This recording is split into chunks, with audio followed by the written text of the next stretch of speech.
ಇನ್ನು ಮುಂದೆ ನಿಮ್ಮ ನೆಚ್ಚಿನ ಧಾರಾವಾಹಿಗಳ ಫುಲ್ ಎಪಿಸೋಡ್ಗಳು ಸನ್ ನೆಕ್ಸ್ಟ್ ಆಪ್ನಲ್ಲಿ ಮಾತ್ರ. ಎಲ್ಲ ನೋಡ್ತಿದ್ರೆ ಇಲ್ಲೇನೋ ಖಂಡಿತ ಆಗ್ತಿದೆ ಅಂತ ಅನ್ನಿಸ್ತಿದೆ ನನಗೆ.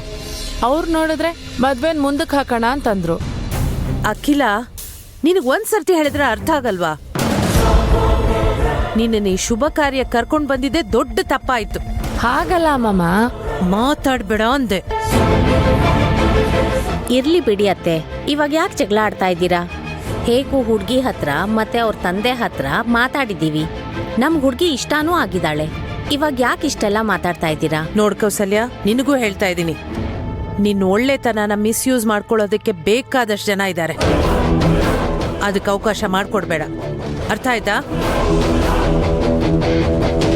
ಯಾರ್ ತಿಪ್ಪರ್ಲಾಗ ಹಾಕಿದ್ರು ಅಭಯ್ ಗಂಗೆ ಮದ್ವೆನ ಯಾರಿಂದನೂ ನಿಲ್ಸಕ್ಕಾಗಲ್ಲ. ಅಯ್ಯೋ, ಎಲ್ಲೋದ್ರಪ್ಪ ನಮ್ಮ ಬಾಸು?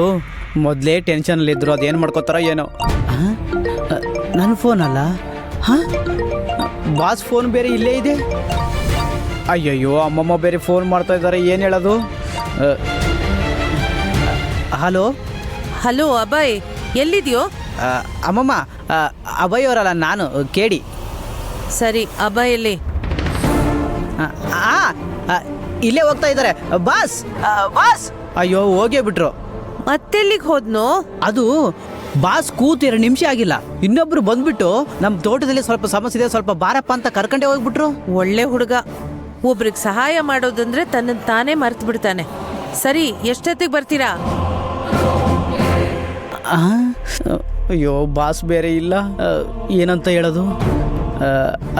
ಅಮ್ಮಮ್ಮ, ನಾವು ಬರೋದು ಸ್ವಲ್ಪ ಲೇಟ್ ಆಗುತ್ತೆ, ನೀವು ಹೋಗಿರಿ. ಅಲ್ಲಪ್ಪ, ಅದು ಅಮ್ಮಮ್ಮ, ನಾನು ಬಾಸು ತೋಟದಲ್ಲಿ ಆರಾಮಾಗಿ ಆ ಸಮಸ್ಯೆನ ಬಗೆಹರಿಸ್ತಾ ಇದ್ದೀವಿ. ನಾವು ಆರಾಮಾಗಿ ಬರ್ತೀವಿ, ನೀವು ಹೊರಡಿ. ಸರಿನಪ್ಪ, ಹುಷಾರು. ಸರಿ ಅಮ್ಮಮ್ಮ.